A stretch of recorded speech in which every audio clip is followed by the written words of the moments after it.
My fellow Nigerians, especially Nigerian youths, I take God beg una, I dey ask you. Is it that all of us don't come to the conclusion, say this Nigeria matter, this our condition for Nigeria, we are completely hopeless. That is Nigeria case, don't they helpless. We are a totally captured people. So no matter what in government do, no matter the policy, no matter how bad government treat us, there is nothing we go do. That is, we don't surrender ourselves. That is, as Nigerians, as we day to day, Nigerians be like the understanding girlfriend for bad relationship or violent relationship. So we are overall best in understanding. We can take anything. For those of our fathers, especially religious leaders, traditional leaders, and all of that, where go they tell us, pray for country, pray for leaders, pray for country. Okay, with all due respect, our fathers in the Lord, we don't pray so they fuel don't reach 1,000 something now. So which kind prayer now they help the Saudi Arabia fuel? Which kind prayer they support Russia, Europe and all that now? Or is there something that we as a people need to pay attention to that we are not paying attention to? I thank God beg on our Nigerians, because see, the truth of the matter is, on the earlier all of us come to the understanding, say, this current government and system of leadership is the real weapon that is fashioned against our lives. The earlier, the better for us. To ensure that we come together and make sure, say, this weapon stop to the prosper. Because, see, everybody in Nigeria today is just a potential victim waiting for government or Nigeria to happen to you. God forbid. But even when they say God forbid, remember that today's victims were yesterday's survivors. Tomorrow's victims will be today's survivors. The dead can no longer die. The next set of people who go die will be between you and me who are alive. God forbid. As we do I don't care, the prayer be say make the victim card no fall on us. Today in Nigeria, there is good leadership, there is bad leadership, and there is APC. What this current government is providing for Nigeria is the textbook definition of how not to govern a country.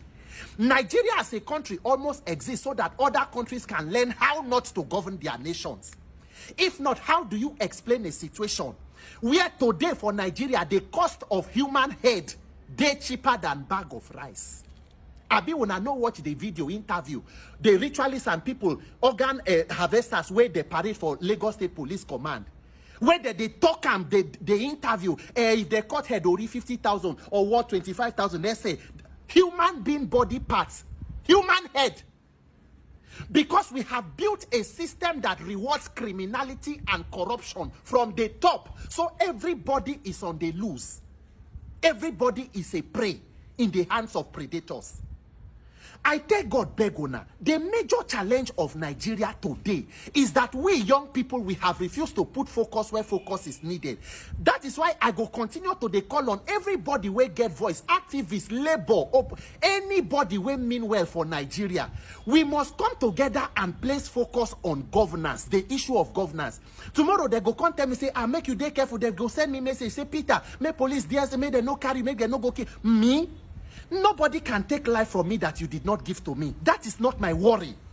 People where they die for Plateau, Benue, Zamfara, everywhere where they kill innocent people, where some don't die, their family no do. I am not better than anybody. I am a citizen of Nigeria and I deserve good governance. And it is not a crime for me to ask that my government should do well.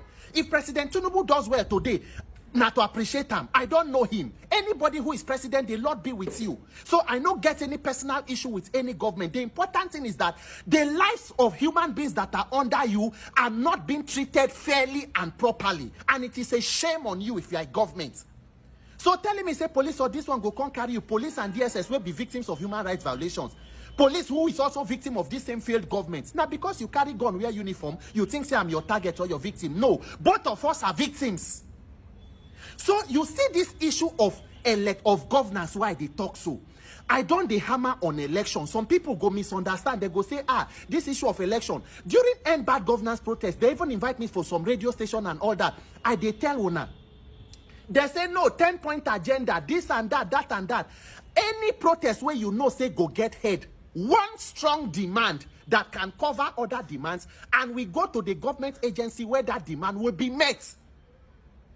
No be say we go start to the talk. If you not believe say you can reform INEC, what give you the mind say you go fit end bad governance? How do you end bad governance? By electing good governments. The problem of Nigeria today be say the sick and dying body of Nigeria where we supposed to hand over to experienced doctors for 2023 so that they go start to dey perform surgery on them was handed over to organ harvesters. That is why we must put an end to this organ harvester system of leadership. We must unbundle the entire criminal system. It is not working for anybody except the political class and people in the elites. People who have access to the corridors of power. That electoral law, no they talk say, Shebi we've been done to electoral reform before. No. The fact say you do something once, it no work, no mean say you go give up. Nation building is not a sprint, it's a marathon. If you did not get it right, we must go back and revisit it. Imagine 10,000 youths of us protest peacefully to the National Assembly. Go and sit down with the Senate President, Godswill Akpabio, Honorable Tajuddin Abbas, Speaker of House of Reps. We want to unbundle INEC. We need to unbundle INEC. The drama and the magic of INEC, they happen between polling units and collation center.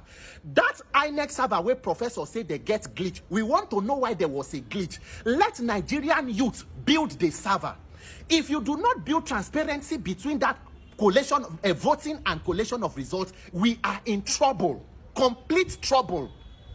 That is why we must get a situation where we call on electoral experts, constitutional lawyers, everybody. Let us look at the loopholes that were open to close it. Because guess what? If you think say government bad today, wait until another one come. Shebi una been think say na Buhari worst. Wait until another one rig themselves into power 2027. Imagine running against a government that controls INEC, judiciary, law enforcement, thugs, and every other thing. How do you expect to scale through? And it is not our duty to be thinking of, they're not going to reform them. They're not going to reform them. No, it is our duty to put maximum pressure on the system and the government until they do what we want them to do for the betterment of the entire country. Anybody who is there, INEC chairman, Senate president, they are all public office holders who are being run with taxpayer money. The people in power cannot be greater than the power of the people. Because those who are the people in power must get their power from the people. Any power that is gotten outside the people will become your own albatross. Nigerians, we must place focus where focus is needed. It is not easy. It will not come easy. It will take courage and resilience and a determined people. But we must do away with distractions. Put our focus where focus is needed and demand a better country in the best interest of all of us. Because this current system and template we are using is not working. It is serving only the political elite. It is serving only people around the corridors of power. And you and I are potential victims waiting for Nigeria to happen to us. May that not be your portion. God bless you and God bless Nigeria and Peter.